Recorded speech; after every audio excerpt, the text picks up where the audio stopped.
All right, I'm going to do number 2. Did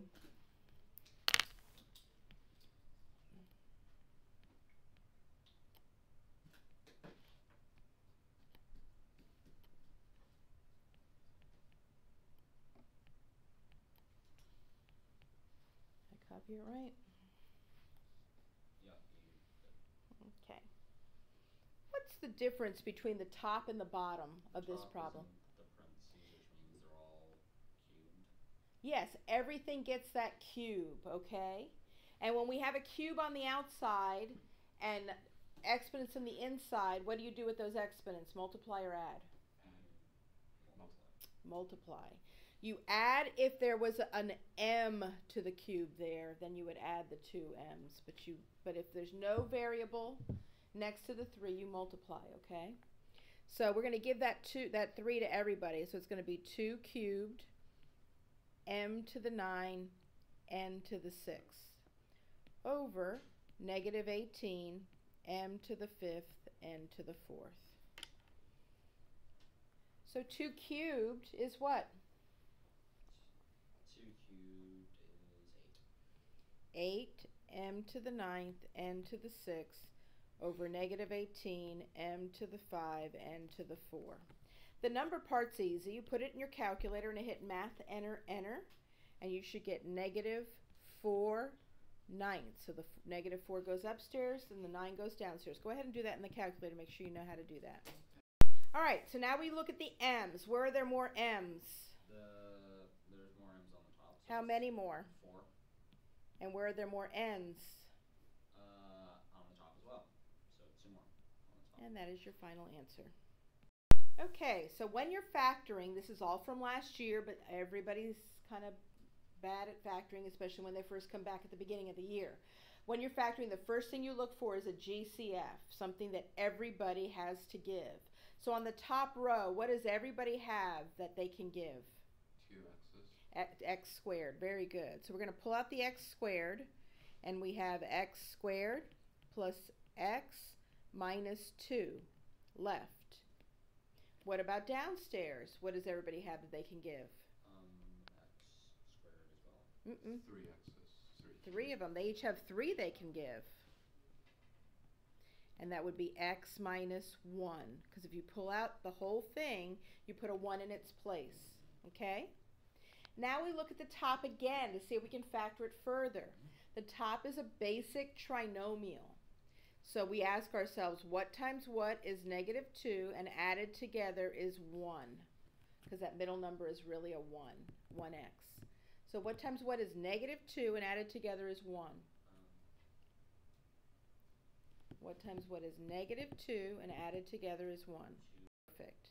So since it's 2 times negative 1, this is going to equal x squared, x plus 2, x minus 1, over x cubed, x minus 1.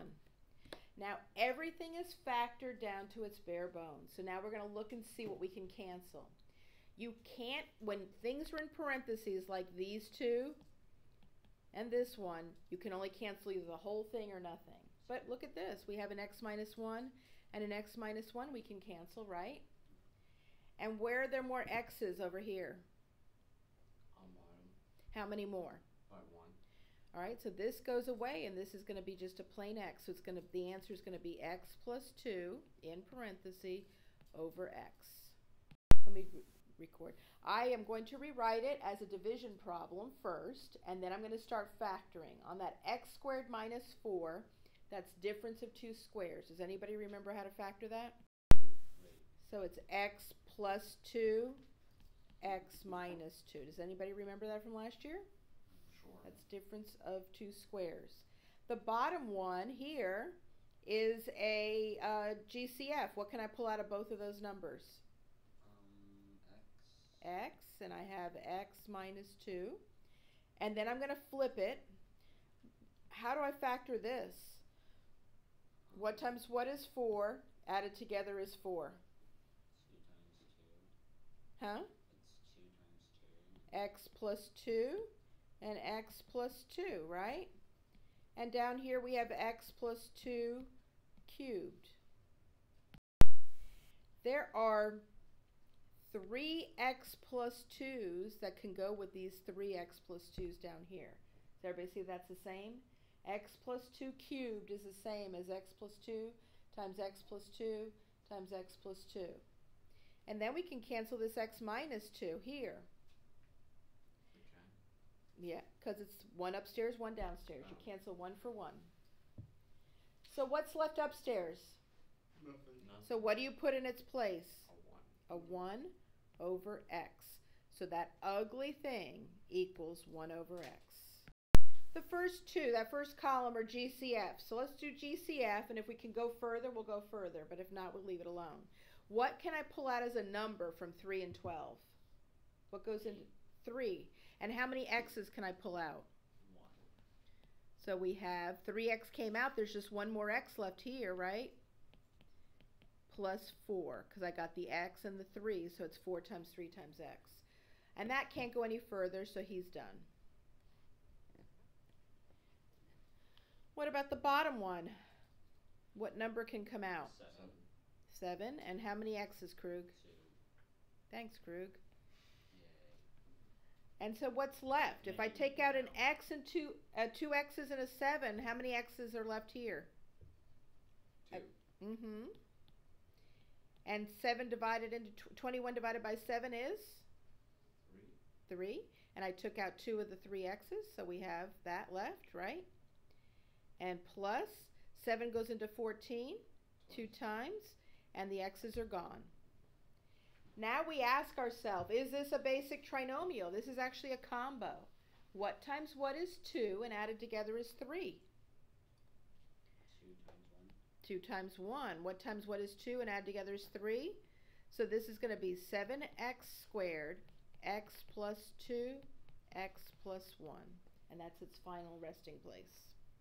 Difference of two squares. The top one's a basic one. The second one's kind of a combo. So x squared minus 49. 49 is a perfect square. What times what is 49? 7. So you're going to have an x and a 7 and an x and a 7. And what do you do in this inside? You add them plus. And a minus. And a minus. Don't forget it's plus or minus, because you have to get a negative 49, okay? Now down here, 32 is not a perfect square. Why did I put it in the difference of square columns? Because I think it's going to work out in the end, okay? I kind of can see the future, you know me. So there's a GCF there. What's the GCF in that one? 2. So we have x squared minus 16. Oh, 16's a perfect square. What's the square root of 16? 4 times 4. So it's x plus 4, x minus 4. Basic trinomial, what times what is 6? Added together is 5. 1 and 6. 1 plus 6 is 7. 1. Negative 1 and 6. That would be a negative 6 over here. Negative 6 6 and 1. and a negative 1. That would be a negative 7. 2 plus 3. 2 and 3. 2 times 3 is 6. Overthinking. 2 times 3 is 7. You just did the hardest factoring problem there is because of that. People will put the 6 and the 1 thinking that they've got it. But you've got to watch the signs here. It has to be a positive 6 and a positive 5, okay? So that's why that didn't work out. So what times what is negative 20 and added together is negative 8? So I start with 1, and it's either negative 1 and 20 or negative 20 and 1, but neither one of those add up to 8. Negative 8, right? Now I do negative 2 and 10 and negative 10 and 2. Do either one of those add up to 8? Negative 8? Yes. That second one does.